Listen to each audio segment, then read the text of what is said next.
Trita Parsi. He joins me live from Washington, D.C. He's an executive vice president of the Quincy Institute for Responsible Statecraft, an American think tank specializing in foreign policy of the United States. Trita, great to have you here with us on TRT World. I know you have been covering foreign policy for decades. Let me ask you, how concerned are you? Have you seen something like this before happen between Israel and Iran?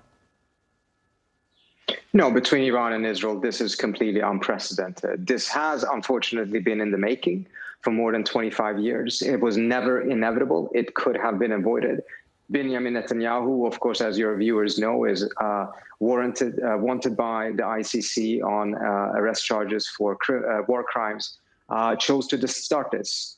And he thought, obviously, that it was going to be very easy. The first 12, 14 hours seemed to have suggested that the Israelis scored some significant victories. However, the Iraq war also looked very good in the beginning, but it turned differently after a few weeks. And now we have seen that less than 18 hours after the attack and after major losses that the Iranians suffered, they have regrouped, and we have seen numerous barrages of missiles that are penetrating the Israeli air defense systems. Yesterday, they were targeting the air defense systems. It will be interesting to see whether those systems have been able to recuperate or if they have weakened, and as a result, the Iranians may shift their targets elsewhere. The Israelis have been targeting civilian targets from the very beginning because they were targeting apartment buildings in Tehran. And we have also seen that in Gaza, the Israelis have shown zero respect for any of the laws of war, any of the norms around the use of force. Yesterday, they struck the Iranian airport in Tehran. It would be extremely devastating and sad to see if this war evolves in that direction, led by what the Israelis are doing, with Iranian retaliation, for instance, against Ben Gurion Airport, because we will then see the type of warfare with the type of absence of rules and norms as we saw during World War I. Trita, stay with us. I just want to bring our audience up to speed on the latest. We have just received another breaking news that sirens have been activated in Israel's Haifa, Krayot, and Galilee areas. This is TRT World's breaking news coverage. To the left-hand side of the screen, you can see live scenes coming to us out of occupied East Jerusalem. These are live pictures coming to us from Haifa, and air raid sirens have been activated in Haifa. That's according to Israeli media. And we also got the confirmation from Iranian media a few moments ago that Iran has indeed begun its retaliation against Israeli attacks. So certainly the situation appears to be escalating rapidly. Trita, you know, this is something that I asked our correspondent Mohammed Al-Qasim a few moments ago as well. I mean, in the previous instances of tensions between Israel and Iran, one side would attack the other. Usually the first one to initiate the standoff would be Israel, and then Iran would retaliate, and then both sides would call it even. But this time around, it seems to me it's not ending anytime soon because the situation is only escalating. Well, it is escalating because the Israelis wanted to escalate. In the previous instances, as you mentioned, the Iranians responded to a few, but not to all of the attacks that Israel did. It was very clear the Iranians did not want to have a direct confrontation with Israel. They retaliated, but they kept it very limited. They made sure that there's no casualties to give the Israelis a way out, to prompt Biden to put whatever little pressure he could put on the Israelis or wanted to put on the Israelis to make sure that it would be the end of it.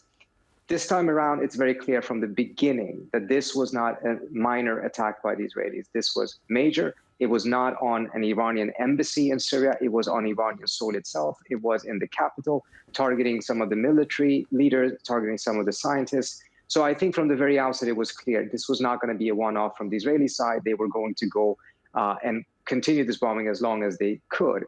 The question is, when will the United States decide that enough is enough? Trump endorsed this, took credit for it, I think to a large extent, because he thought it was very successful.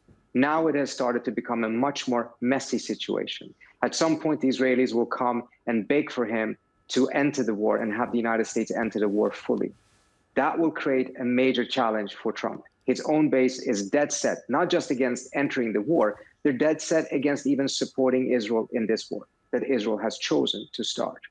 So it remains to be seen whether Trump will once again defy his own base and acquiesce to Netanyahu, or whether he will realize that this is a failure and then pull out. Other American presidents would most likely double down. But we saw that in Yemen, after Trump realized after 40 plus days that this was a losing campaign, he just pulled the plug on it and left. Declared victory, even though nothing had been achieved. That is a degree of nimbleness that other American presidents don't have, which may be repeated here. And by that, he can put an end to this war. Trita, and we are also receiving reports now that the Israeli army has launched airstrikes on Tehran as Iranian missiles target Israel. This is according to media reports. So like we have been saying, the situation appears to be escalating right now. But again, you know, this is the question on everyone's mind right now. What are we looking at? Are we looking at an all-out war between Israel and Iran? Are we looking at a war where countries like the United States could possibly participate as well? What's your navigation through this? It is an all-out war between Iran and Israel, at least in the sense that they're not really holding back anything particular. And we've seen, again, with the Israelis now targeting economic installations, they're probably going to go after the power grid, water supplies, etc. It's difficult to call that anything but an all-out war. What it isn't at this point is a regional war. What it isn't at this point is a war in which the U.S. is a full participant. That is several steps away on the escalation ladder, and and hopefully it will never come to that point. It would be a devastating war, not just for the region as a whole, for the Iranians, for the Israelis, but it would ultimately be very devastating for the United States itself.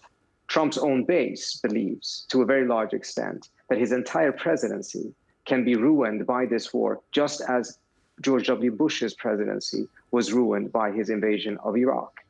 And this then also means that much of the domestic agenda that Trump wants to pursue, that his base wants him to pursue, will be jeopardized because of this foreign war that U.S. does not have any major U.S. national interest stake in.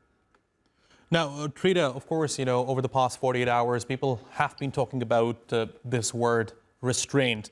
So with the risk of miscalculation growing by the hour, is there still room for restraint in your view, or have we crossed a threshold that could reshape the region's security landscape?